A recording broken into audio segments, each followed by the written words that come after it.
I can say I'm friends with Mike, and then I read the book and I realized I'm not friends with Mike. I know Mike, I know of Mike, but when I read the book, I was really impressed. Now, what made you write a book? You know, I was running around telling all of these, you just running around, you young, and you trying to find yourself, trying to find your career. And you dating women and you telling, it was something about me that every woman that I dated, I loved telling them stories about me. Because the story, and women would just be looking at me like, you're lying. And I'm like, no, I'm not. And, so I was like, you know what, I'm going to write a book because I want my kids to know who I am because I had a friend of mine that passed away and his daughter was asking me all these questions about him. And I was like, man, so I couldn't answer some of the questions. So I said, that's what I'm going to do. I'm going to write a book so, God forbid anything happened to me, my kids know my story because everybody don't know your story to tell it. Yeah. All right. That's dope. So in the story, you said you were a bad kid. And and from what I read, you really were bad at everything. You were bad at being a crook. You were bad at selling drugs. Yeah. Like, why were you so bad? Why was I bad at it? I think because fortunately and unfortunately, I had a conscience. Yeah. So, unfortunately comes when I was doing crime.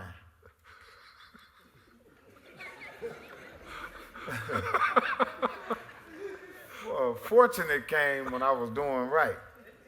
So, I think because I had a conscience, it took me a lot of years to do something and go to bed and just forget about it that I did it. Because I used to watch my friends, I'd be like, damn, the shit he just did and he's just acting like he didn't do it. and that's, that's what separates you from a real criminal. You're like, this dude is laughing and having a good time, and I'm sitting here thinking about if we're going to get caught. In the book, Mike, you talk about you guys went in to catch a lick to rob this place, and out of the blue, he just hit the girl in the head with a gun, and you started crying. Yeah, man, it was crazy. I was like... He said you cried all the way until he dropped you off. He called me 100 bitches. I know that. It's a bitch. It's a little bitch. It's a bitch. I was like, oh, man, all right. So, but it's a lot of times, because you said you had a conscience in the book, it's like you're doing a lot of crying, like you getting stuff out. And I was not happy to hear about the jail, but a lot of what I read, I used to hear Richard Pryor talk about. And it seemed like your life was like kind of going down the same road. Yeah. Let's explain that. Well, I think, I think me and Richard Pryor's life was a little parallel. Because after I wrote his book, I said, oh, I ain't as crazy as I thought I was. I said, shit, I'm a choir boy to this dude. But I had some things, too, that Richard Pryor didn't, go through. I had actually, been through some things that really, really, really shaped my life and changed me. And I definitely grew up in a place that wasn't designed for nobody to be successful. Yeah. You know what I mean? But I learned so much from being around in a place that had so many different characters of poverty. I always revert back to used to be this park called West Montgomery Park, and everybody would come on Sunday and bring all their nice cars and Man, it was dudes up there with Benzes, and they had all these nice cars. And it was one little guy named Fox. He had a little Seville. And it wasn't a new car, but him and his girlfriend would dress alike. And they would pull up against all of these Benzes. And they would be proud of their Seville. They would get out dressed alike and sit on their car and didn't give a damn what nobody thought about them. They was in their own world and proud of what they had. So I said, you know what? I'm going to always remember that, because I said, you know what? If I'm happy with what I got, even if it's $2, a man with $1 million can't beat me, because I'm happy with mine. I'm happy with my $2, you know? So I've been to Indianapolis. I was on the 2000 Lakers when we beat them in the championship. I was just on the team. My job was to make sure they didn't do what I wanted them to do. But so I've been there. We just got beat, Johnny, last night. Yeah, y'all should be used to it. Yeah, we are. We are.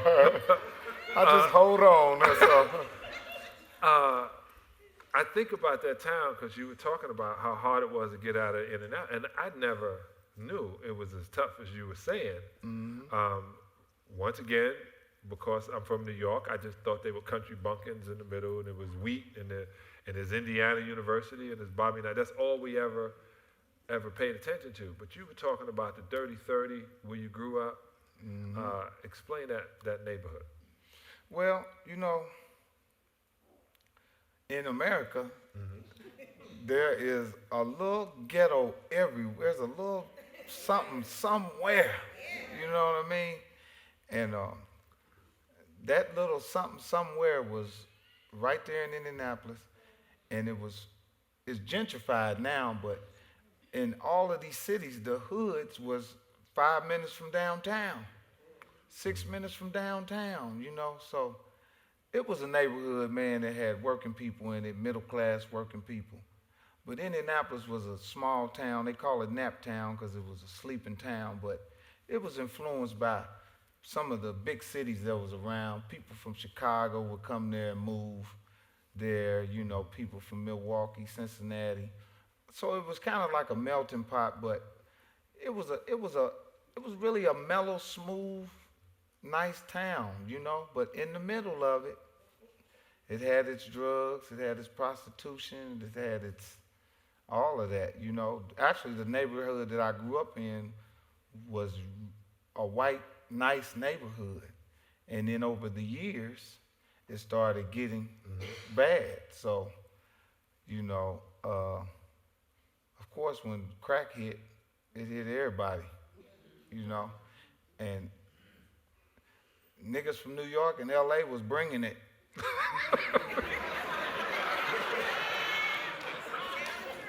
You know what I mean? Selling it for double what we paid for it. Right? That's right. Yeah, good. I met the Crips in the 80s. They was riding around in my neighborhood selling crack, telling people they was from Detroit. And I told this girl, I said, them niggas ain't from no Detroit. And she said, why you say that? And I said, because I was looking at their clothes. I said, remember them Cortez, them shoes? Yeah. I said, that's some LA shit right there, man. You know, and it was snow. I'll never forget it was snow. And the Crips, it was cold and snow was everywhere. Everybody in Indiana was in the house. And the Crips was they was, I said, them niggas ain't from around here, because shit, we don't play in that shit right there. They was doing donuts in the shit, and they was cold, and damn, homie, is it gonna warm up? I'm like, yeah. About 3 months from now, it will. I'm gonna sell that shit and get on back to California. Mike, so, now I was literally reading the book and laughing out loud. Oh, and my daughters was like, oh, this is gonna be good tomorrow. You really, and like I said, when I started off, I said, "Come on, Mike, you my man. Don't have no corny shit." And it wasn't. When you had to explain a passage because your editor told you to explain, I realized that you were really writing the book. Yeah. And the fact that you left so many people out and so many pictures out of your book means you were writing it real too. Yeah. Because some of them still riding around. Yeah. Yeah, you said you had to change the names to protect them. Yeah, because what I didn't want to write was a snitch, one of them dry snitch books that these gang members and these so-called tough dudes be writing, Right. And that's why I wrote the book. I wanted to write a book because people never write. I read all of these books of these black men who had all these gangster stories, and not one of them. None of them admits and talks about the fact that everybody is unsuccessful at it. That the streets are undefeated. They whoop everybody. Right. And I tell kids all the time, street niggas don't want to be a street nigga, man. So why in the hell is you applying for it? And that's the thing. I wrote that book, but I didn't write a book where I was telling on anyone in a way, unless I was telling on myself. Right. And the people whose names that I did mention, they were, comfortable enough to where I could write. All right. So there's a question because we always hear rappers talking about, man, Mike Jones, you didn't want me then, now you want me now, and all that kind of stuff. So, Mike, you go from being poor in Indianapolis, poor in Atlanta, poor in New York, poor in LA, to being rich. Yeah. And your baby mama, the first one, still say you ain't shit. Like, does she still say it? Like, does she change her ideas about you so far? You know what? That's a good ass question, because I really don't know how she really feels about me right now, but she seems to be proud of me. She seemed like it. I think she's proud of me. And that's the thing, you know what I'm saying? This was my first kids. My daughter's 24 now, and life, if you live a long time, Yep. you'll forgive a whole bunch of people and be glad to see them. That's what life is. You know what I mean? Uh-huh. You live a long time. Now, that's the thing with me and her. It's like, after I've been out here in this big-ass world, and I done met all these I done met a lot of shysters and cutthroat people and people you can't trust.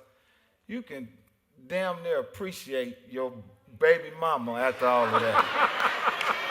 I say, this is somebody I really know right here. You know what I'm saying? Yeah, I do. I definitely do. And then, I done met a whole bunch of women that wasn't, up to nothing, no good. So you really appreciate your baby mama. But you can't let her know it. And I definitely can't, because now, I'm walking down red carpets. Mm-hmm. You know what I mean? And I can't. Do you believe that? What's that? That you were walking down red carpets? That I'm walking down red carpets? Like when you look at it, when you see a billboard that has Mike Epps on it, when your book, when you see it, what's that do for you? What's it do to you? You know what, John? I've felt so indebted to God that sometimes I can't get excited about it, because I think about some of the shit that I have gotten away with, or at least I thought I got away with it. You know what I mean? Yeah, I do. And I be like, damn, man, when bad shit happened to me, I used to carry a marker in my mind of the bad shit that I did. So when bad shit happened to me, I say, God, we even on that. In my spirit, I was saying that to him. You know what I'm saying? Yeah. In my spirit, I'm like, God, that's enough bad shit now. I should have been and paid all that back by now. I ain't never said that to him, but I'm hoping that he is that way with me. So I got daughters as well, and they're all pretty. And you got daughters. And in the book, you talk about it's definitely repaying your sins. Yeah. But you now look at, because it's great because the women are here. Mike said, I say for him, that he had to rethink saying bitches and hoes when we read. I was happy for him. These hoes didn't clap. I'm joking.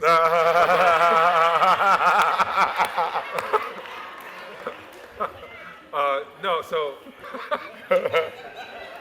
Bad boy, Detroit. Bad boy, you bad boy. yeah, so your daughters, what are you doing, or how are you pushing, and what angle are you pushing your daughters at? You know what?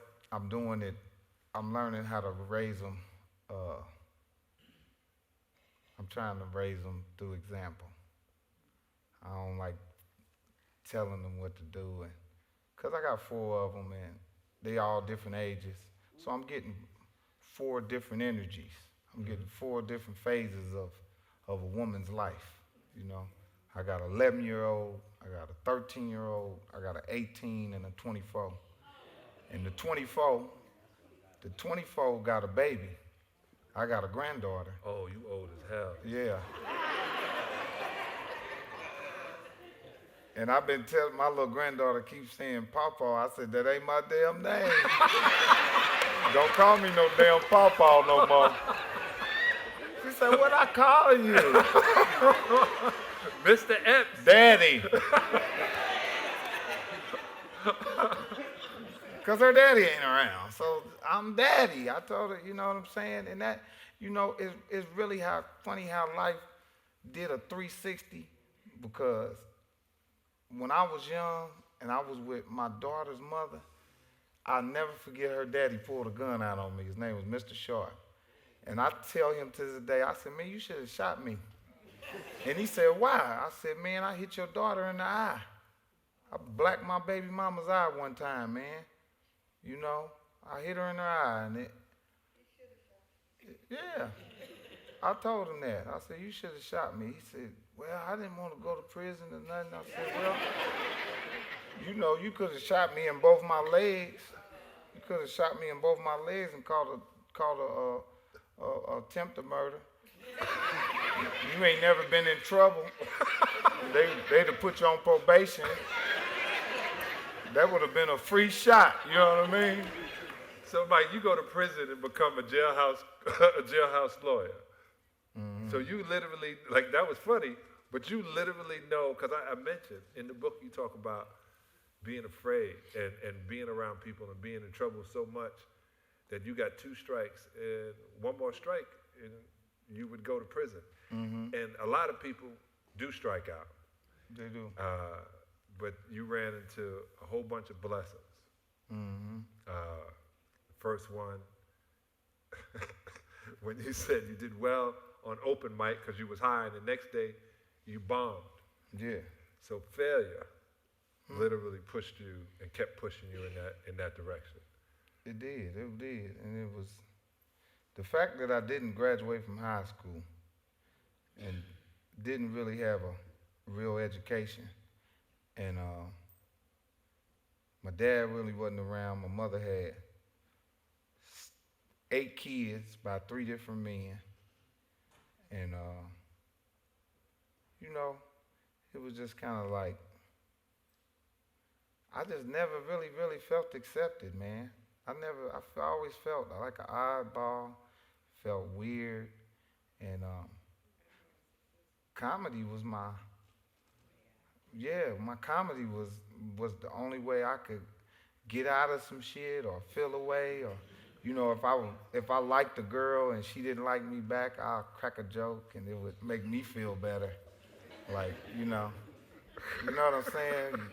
You go speak to, cause that shit wears on that shit wear on you. You know what I mean? Is that, you know, and I was like, I faked it so long as a kid, cause I used to go. Me and my brother used to go to. I was just talking to my brother. We used to go to thrift stores and buy thrift clothes, and kids thought we had money. Cause you know, white men bring them little Izod sweaters and shit. They only wore them once or twice. And me and my brother go buy them and come to school, and the girls thought we had money. Until they come over our house, and they said, nigga, run that address again. 3337 Carrollton. Say, man, my mother said I can't come over there.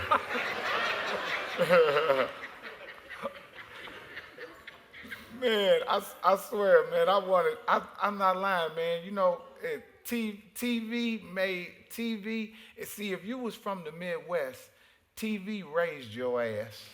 Yeah. Especially back in the day. Yeah. You know, my mother, I look at all my mother's pictures and shit, and my mother looked like the people on the soap operas on Young and the Restless and all that shit. And it was like whatever lifestyle was on TV was what we thought we wanted. You know what I mean? Yeah. And I didn't have no education, but I knew how to pick up shit to make people think I was smart. Like I used to tell girls, they say, what school, you been to school? And I say, yeah, I went to Wabash University. And they say, what'd you take up? And the only thing I ever knew to say was criminology.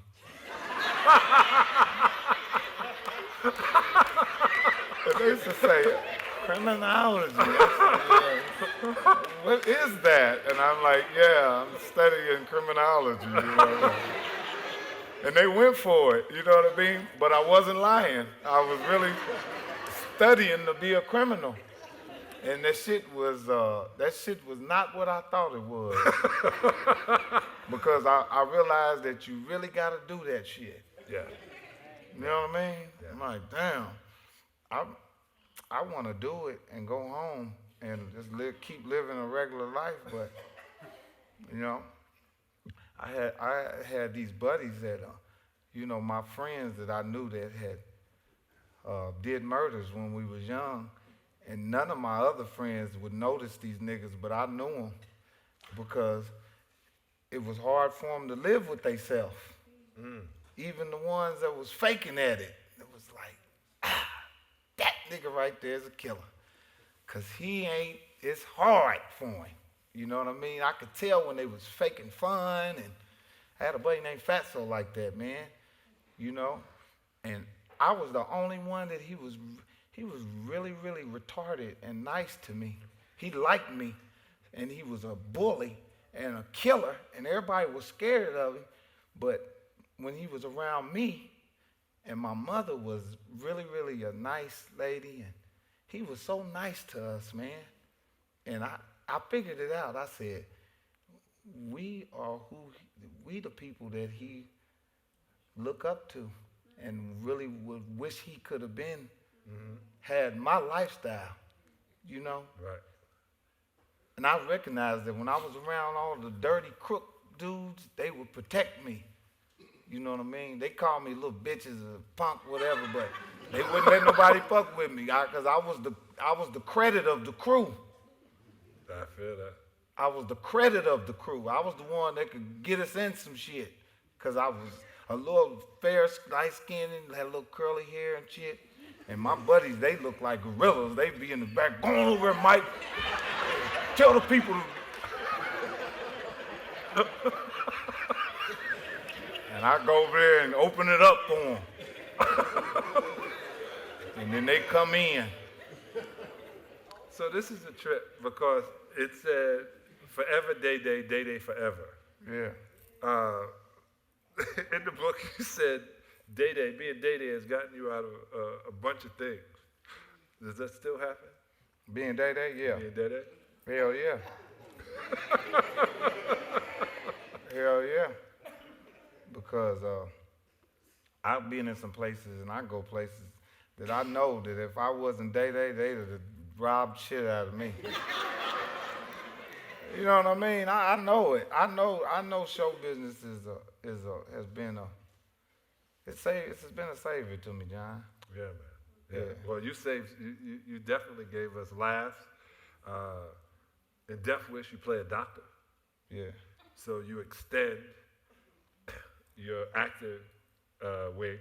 You spread out. Yeah. What was that experience with Bruce Willis? It was really cool. It was really cool. It was cool working with Bruce Willis, you know. And that's the thing, you know, when I work with people like Bruce Willis and certain, I can tell they don't know who the hell I am. Bruce Willis knows who you are. Not like that. Yeah, but nah, you know. Really? I mean, at least they act like they don't know who the hell I am. But I have made it this far in life, and my real strength, and I still hold on to this, is I love, when I tell you I love to be underestimated. Yeah. Oh my God. I dare your ass. I triple dare you. I love it. Please underestimate me. I damn near can't do right if you don't. But that's how I grew up, being underestimated. That's why I could be number one without being told I was number one. You know, because I was just true to my shit. You know what I'm saying? And you know what I mean? I just, when people underestimate you, they just give you an opportunity to, you ain't got no pressure on you, ain't nobody watching you. You can make magic over there. And by the time they find out that you are who you are, you can be as humble as pie and downplay it. And you know, I still do that. I downplay everything, especially if it's great, because everybody can't take it. And you know, you have to downplay yourself sometimes, especially when you have power, and power that the Lord has given you. You know the difference between some corporate power and the power that the Lord gave you naturally as a human being. That kind of power I dumb down all the time so that people could be comfortable with me, and I could be comfortable with them, and there's no challenge for us. That's true.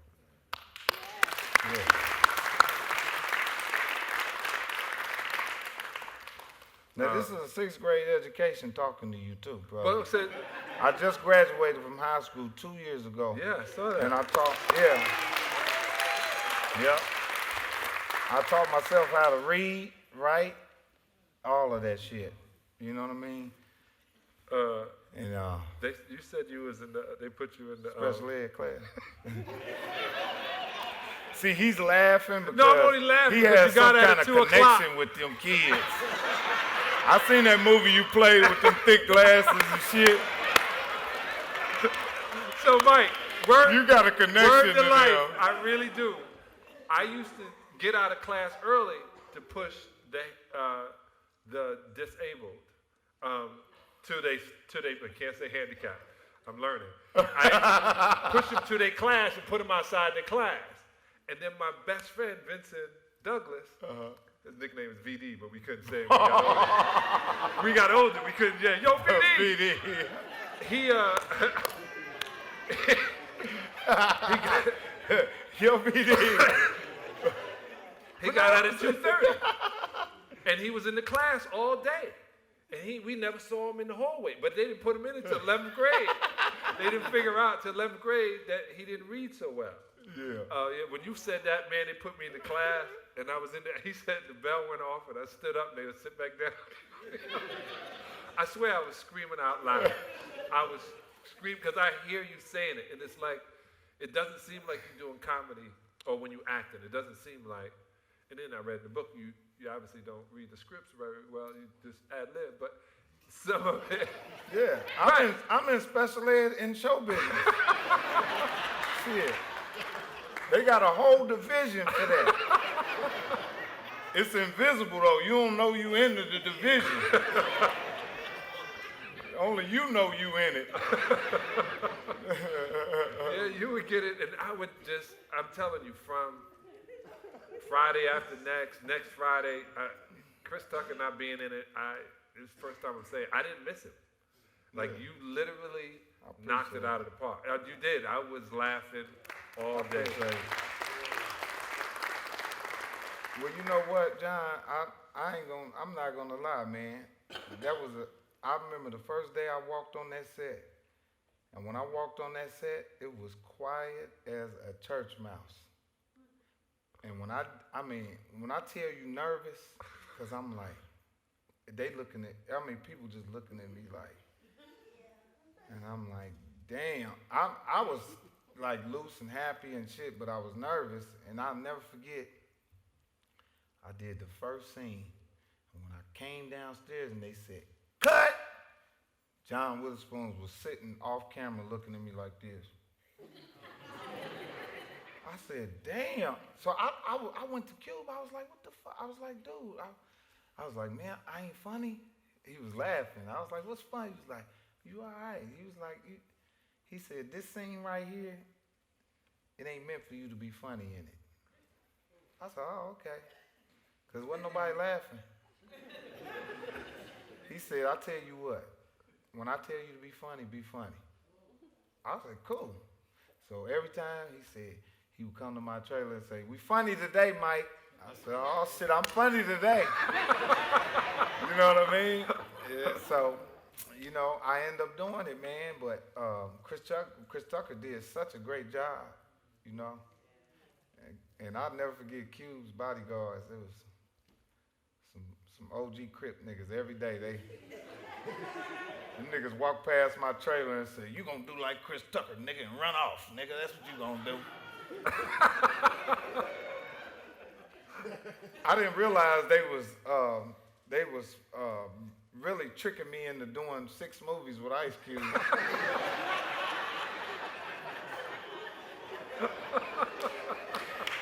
I ended up doing 6 movies with this dude, trying to show him that I wasn't Chris Tucker.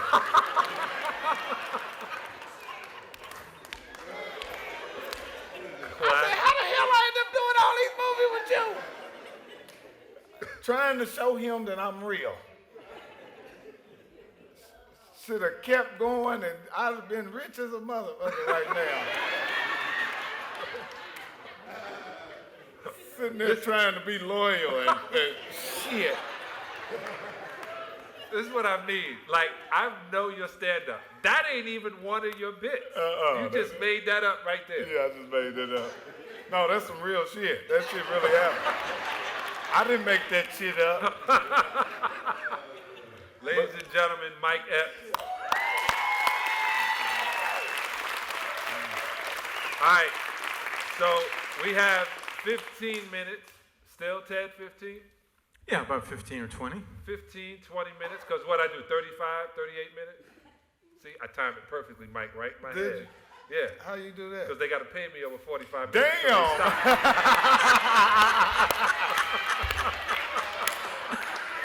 What is that? It's crazy, man. Can you give us an hour free and we'll pay you overtime? Cheap mother. All right, everybody, this is Ted. So we've been doing this for a while. When he hit me up with it, I went, you know, he went crazy. He didn't put me on Questlove, but that's all right, because this is what I wanted to do. I sat still. I didn't go anywhere this weekend. This is beautiful, man. And I wanted to interview my friend, who I now know, because he only tell me the cool stuff. Like, you got weed? Oh, funny you say that. I'm in the, you see how? I got in the cannabis business. Our company is Deuces. This is our pre-roll.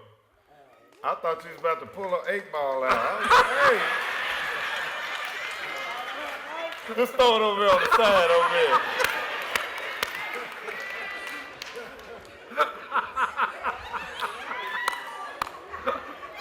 So maybe we should go to questions now. Yeah, that sounds like an idea. So, around here, questions generally start with a W or an H, sometimes a D. They are typically short.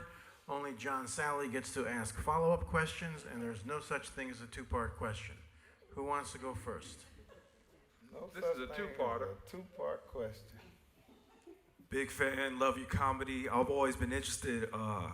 How much of your comedy is based on personal experiences, or what you see, throughout your life, or what you've seen throughout your life? Probably about 70-30. I say a lot of he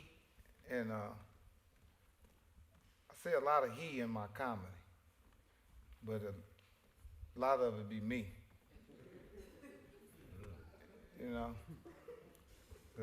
Because it's too vivid to be he.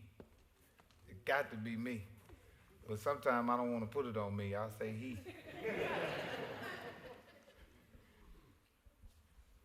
Mike, I used to work for Richard Pryor and Muhammad Ali. Wow. I want to know you one question. Yeah. You're good. When you going to do your next stand-up? When I'm going to do my next stand-up? Yes. Special? Yes. I'm going to do one in D.C. coming up this fall. I'm going to do one. Somewhere out here. Yes, I'm gonna do a stand. Oh, one more thing. I want Yeah. to get a picture with you, man. I love you to death, man. I got you, brother. I got you. Yeah, that was a two-part.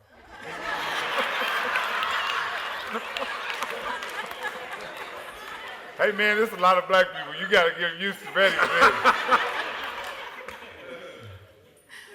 Hi, I'm very new to comedy, and what would you recommend to a woman getting started, and her act is mostly clean, mostly, not all. But Don't watch Monique. too late, all right? No, I'm just Held kidding. that, but yeah. No, I'm just kidding. That was a joke. That was a joke.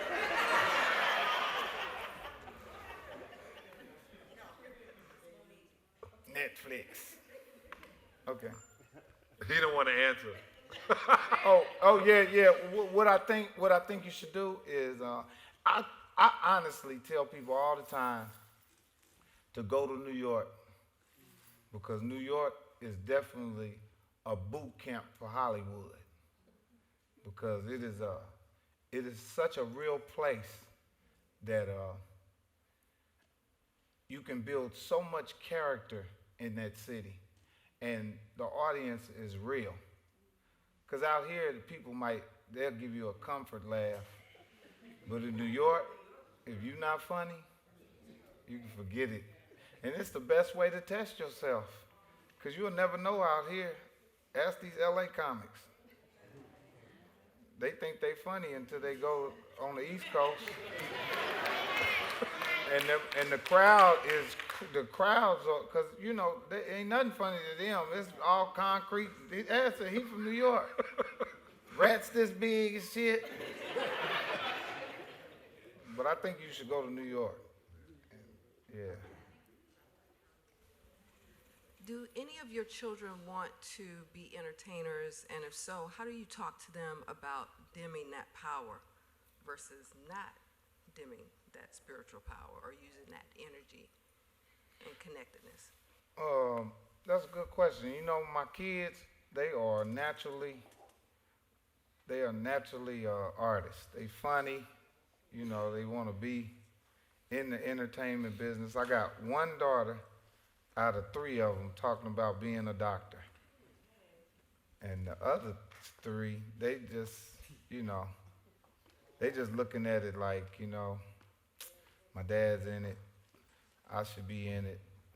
The kids that know me, they look at me like I should be in it. But, the unfortunate thing about being somebody and your kids following that is that that's usually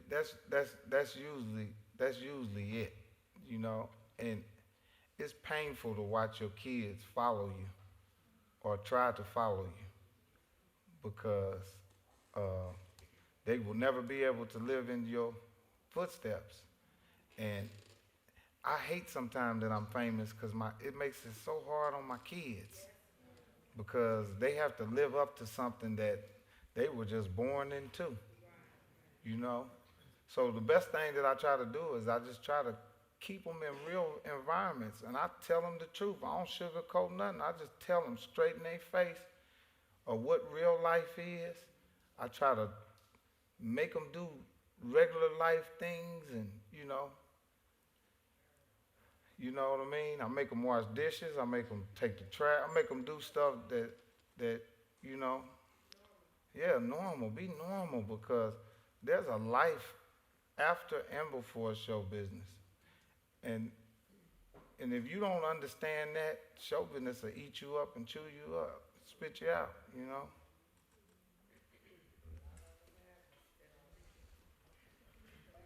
Thank you. Hi. Hi, thank you. Mike Epps, we're a big fan, really happy to be here with you guys tonight. I like to see that you've just recently done your book, and I'm getting ready to publish one of my own, my first. I had a big fear about sharing my truth, my story, knowing that a good portion of your story comes from your own truth, your life, the people you've been around, like the thugs and the, you know, whoever it is that you've been around.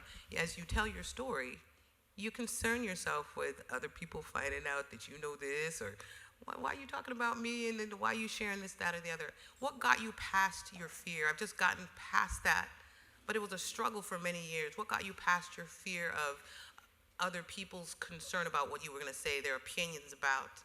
Did you have that concern with other people were going to think about what you were saying in your book?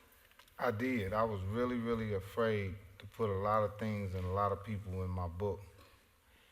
And what got me past the fear was that I just remember that the truth will set you free. And after I wrote the book, I had no flack. Nobody said nothing bad. People were actually happy that I mentioned them in the book, whether it was good or bad. You know? It's amazing of what a book will do to a person, to see their name in it. I don't care who wrote it and what they said, but to open up a book and see your name in it and you just a normal person, it's an honor.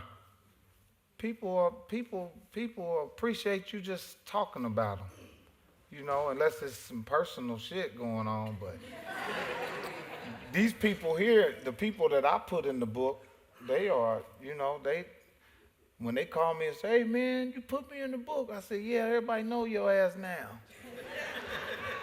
You right about that? Everybody want to be famous. Okay, so now that you've written a book, you've done a lot of movies or a few movies. What would be next for Mike Epps, or like your ultimate goal that would keep you driving and to continue to be successful? Well, you know what? Show business is a marathon. It's a forever going thing. You really never make it, you know? You really never make it. So I think that... Explain that. Huh? Explain that. That you never make it? Because you're just as good as the last shit you did. You know what I'm saying? Shit. You can put all that shit in one room in your man cave and put it on the wall and put it all up. But if the world ain't in that room with you, they'll forget that shit's on that wall. So you got to keep going, you know. So the fact that I realized that you never make it, hey, man, I wake up every morning going for it, you know. What was the question?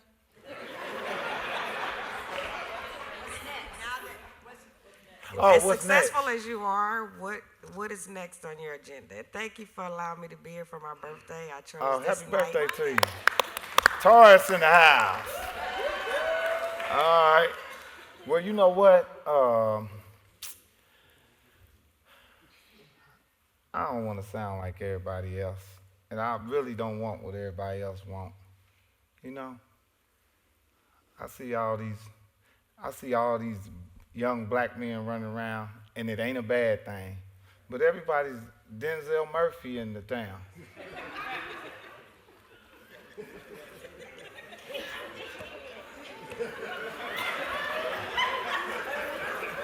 Everybody's Denzel Murphy.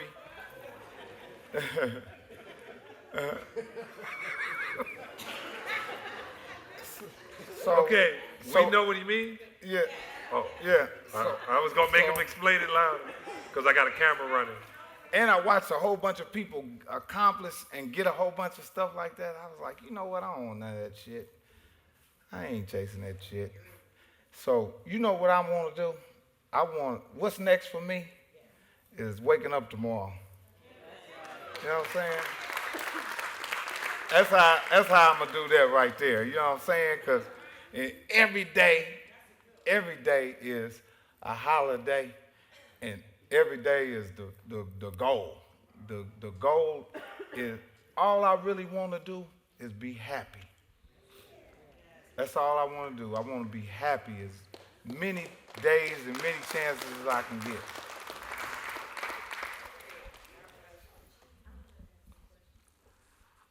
How you doing, Mike? I can't even believe I'm talking to you right now. I've been a big fan for a long time. Thank you, I have a. That's the guy you walked by and didn't speak to when you came in. Yeah. No, I spoke to him. I said, what's up? Yeah, But he was afraid. He couldn't believe I it. I was starstruck. Oh, man. And it's crazy because my birthday was the 14th. I'm sitting in seat 14. Oh, and happy I'm talking to birthday, Mike brother. Epps. It's crazy. But okay, so let me get to the question. Yeah, I wanted a 3-part, but all right. So I would do. I came here 3 years ago when I was 25, and I started making progress. Uh-huh. How did you deal with moving here from the Midwest? I'm from the East Coast, so coming here, people looking at you when you progressing, they're looking at you like they're waiting for you to fail. Mm-hmm. How did you deal with that as you became more and more successful, constantly proving people wrong? Like, how did you deal with the negativity that even as successful as you get, they still throwing it at you? Because I'm dealing with that now, and I don't know. Like, that's my question. Is it, how did you deal with it in high school? Because that's what Hollywood is. This is high school, brother. It's a big-ass cafeteria, and they got different tables, and you either invited to the table or you ain't. Go to the table you can go eat at until you can go over there. You might not want to sit over there, you know. You might think you want to sit over there, but you know what I mean? It's really, really ultimately about, you know, the thing of it is that you can't really, really pay attention to how people feel about you, because you ain't gonna never be able to please everybody anyway, you know. And I set up many a nights and snorted my brains out because I thought a whole bunch of people didn't accept me and didn't like me or who I was, and I tortured myself for that shit because I had this imaginary thought about what people thought about me that wasn't even true. I said, damn, I sat there and tortured myself all these years, and that shit wasn't even real. That was some shit I stirred up in my head. Wanting a hater, ain't that a bitch? Everybody always want a hater, don't they? They hating on me. Wanting a hater, man. Congratulations on Thank the you. book. And my question to you is, how long did it take you to write it? How long did it take, Danica? It did. It took me a whole life to write it, but it took me about 2 years, to really, really write it from beginning to scratch. Because when you're writing a book, it's hard to remember a lot of shit. And when you think you done wrote it all, it's like more stuff people just keep coming to you, so you're just running back to the editor like, no, put this in there, and you know. And you'd be surprised. You want to learn some shit about yourself? Go ask somebody else about you. You'd be surprised at all the shit you done forgot you said and did. Niggas will tell you, and you're like, what? I did what? It's like, yes, you don't remember you told me that shit?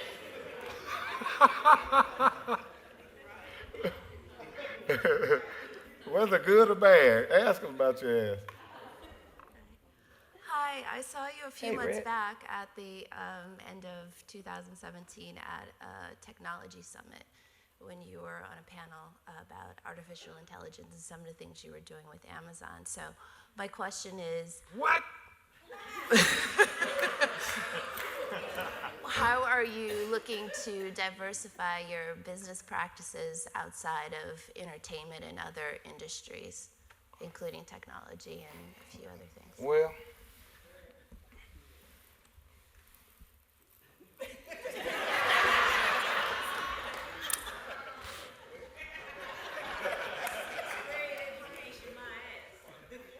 well, I can tell you this much, is I keep a brand new shovel. You know what I mean? And I think that I don't worry about that shit.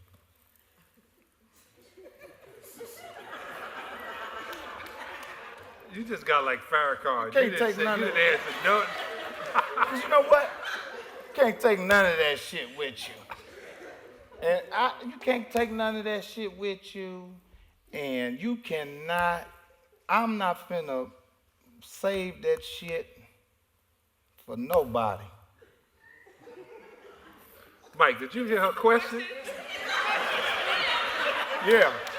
She said, what am I gonna do? No. Well, I heard the last part. All I heard was, what am I gonna do in business? No, she saw you on a panel talking about artificial intelligence, and that's what you're talking about? Yeah, I was wondering, what were your plans to You were on a diversify panel. your business ventures outside of Where did you see me doing that at? Cause I don't remember no shit like that.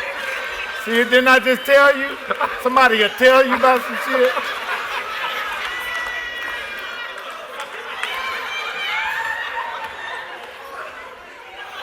I thought you were Farrakhan in this situation. Not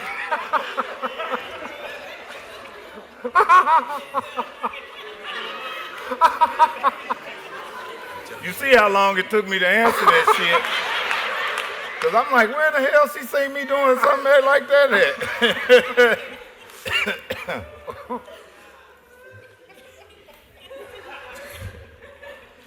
Hey, Mike. Yeah. Quick question for you. It seems like everybody you ever known and everybody you ever loved is sitting up there with you right now in who the person you are. So I'd like to ask you a personal question. Who do you miss the most that's not on the planet anymore, and why? Who do I miss the most that's not what? on the planet. That's not here anymore with you. Man, my grandmother just died in front of me 2-3 weeks ago. Right in front of my face. She died February, when was it now? The 12th or something? Yeah, February 12th. 3 weeks ago, my grandmother, I took my kids and my fiance and my Uncle Bob and all of them. I go to Tampa every year to do comedy. And I called her. I said, Grandma, I got the kids with me. I'm going to bring the kids over there. She said, bring them over. I said, okay. She said, I said, you want a beer? She said, yeah, stop and give me a beer. Because she drank beer all her life, but the doctor told her she couldn't have beer. But she said, give me a beer. I said, damn, she want a beer. And I said, I'm going to get some Chick-fil-A. She said, bring me some Chick-fil-A too. She's 95. Anna Walker. Go on my Instagram and check her out. 95. And we sitting up in there in the house, and the kids is talking to her and asking her questions. And I said, Grandma, get up and do a little wiggle for him. And she stood up and did like this and sat down. And I had a box, and I was playing Cardi B. I was playing Cardi B in front of my grandmother because I was gonna put her on tape, me and her dancing off of the Cardi B song. So I cut the thing off. She was sitting over there talking to a girl, and she had her beer sitting there, and I heard my girlfriend say, damn, oh, she dropped her beer. And the beer dropped, and she passed away. Right in front of me and my kids. And this was like 3 weeks ago, John. Wow. Yep. She was Jehovah's Witness. She didn't have she just was cremated. And, but She gave me the joy. She gave me something right then, man. She gave me something right then. She said, hey, man, you know, you enjoy your life and enjoy every moment of it, you know. And she went out better than a lot of people did. She died in front of me and my kids with a beer in her hand and some Chick-fil-A. You know, my grandma did, yeah. You gave her a lot of credit in this book. Your grandmother got a lot of credit in this book. I grew up a Jehovah's Witness, so that means I was frustrated until I was 18. When I could go to college, and it's something that, you know, they even lived that part, and it's amazing that he asked that question, and that this happened. So, but you just spoke about energy, so you understand. It's just her avatar went away, but her energy is still around, and what it does. It was good that her energy was in front of your kids, because now whatever energy left that avatar, your kids have. So that definitely was a blessing. Yeah. We have time for 2 more questions. Okay. Hi, Mike. Congratulations. Thank you. Which one of your predecessors, or who are some of the people that inspired you? Like, as far as comedy. Oh, as far as comedy? That's easy. Yeah. I like to say those guys, but again, that's like everybody say the same people. Everybody says Richard Pryor. And I started thinking about it. I was like, that's a lie. Like that ain't who inspired you, you know? I think it was a combination of a lot of people in my life that was normal people that when I got to show business, everybody famous, it felt like, not everybody, but a lot of people, I was like, I don't know why I know you. But it wasn't that I knew them. Mm-hmm. It was somebody I knew growing up that reminds me of fucking famous people that I met. I'm like, man, I know you. And then I was like, that is who the fuck I grew up with. Like, you remind me of that person. You know, like, damn. Like, it was like Tupac. It was a dude named Billy that looked just like him. And I kept figuring out, I'm like, damn, that was Tupac to me. That's why I've connected with him, because I lived in the hood with the nigga. And it was another nigga, but it was... But this dude was a mechanic. He worked on cars, but he looked just like Pac and talked shit. Yeah, I'll get your car fixed. Blah, blah, blah. Yeah, it was Pac, but this nigga was a mechanic in my hometown. And our final question for the evening. Oh, I feel special. Hi, Mike. Hello. I'm from Australia. And you're lovably known in our family as Black Doug. Yeah. And you were absolutely joyful in that role, and you were on screen for 20 minutes, and literally, like, everyone is obsessed with The Hangover back home.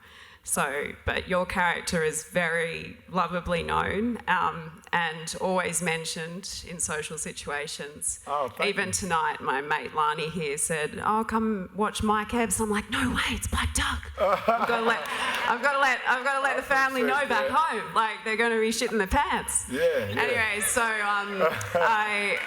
I'm here tonight to say congratulations on even making a stamp in such little time in a film, even as little as 20 minutes of screen time. But my question is, where does your trust come from? That from where you've come from to where you are now, where does that underlying trust come from that you can continually go out and make people laugh and cry at the same time? Damn. I think I'm in show business because I gotta pay my bills, and I gotta eat. My kids gotta eat. This ain't no damn career to me. This is a hustle, this is not only is a hustle for me to make money to take care of myself, but it's a hustle for me to stay alive. Because my art is what keeps me alive and keeps me wanting to live life and gives me aspirations to be somebody. Is that my talent is like my fuel, is what makes me, you know, it makes me go, it makes me want to live, it makes me want to be nice, it makes me be a whole lot of shit that I don't want to be sometimes, you know? And I'm like, I gotta play the game. I gotta play the game of society as a black man. That's a hard job, to play the game as a black man. And we walk around with a smile on our face and do it with ease, but it is hard as hell to be a black man in America. And now as we can see, and I don't mean to put race on it, but man, it's hard. It really is. And show business don't help, because now the light is on you. And that's why I want everybody to know all the dirt that I ever did, because I can't, hey man, let's put this shit on the table. Let's put it right here. So when I get caught, I'm gonna say, the shit was on the table, man. I put my shit on the table, man. Fuck that. I told you who I was. I told you what I did. I told you what I've been through. And that's it. Yeah, come on with it. I ain't got nothing to hide. Shit. Yeah, put my shit on top of the table. And I love Bill Cosby to death, but if he just came on the...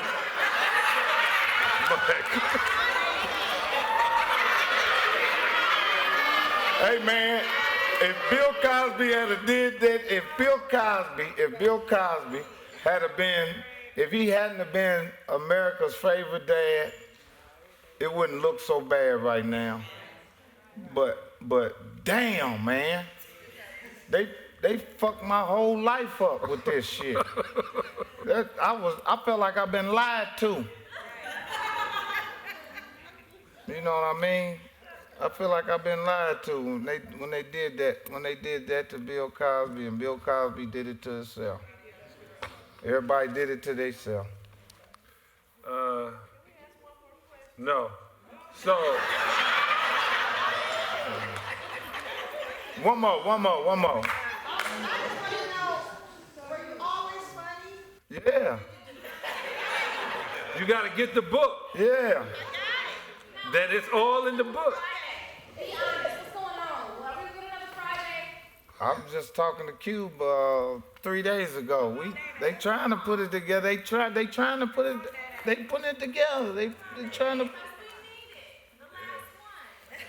They know. I talked to Cube the other day. We putting it together. He's the man. I don't own the shit. I'm just Day. I'm ready. I'm gonna be there when he called me. Shit. Hell yeah. Everybody, Mike is gonna be signing books in the back. Thank you.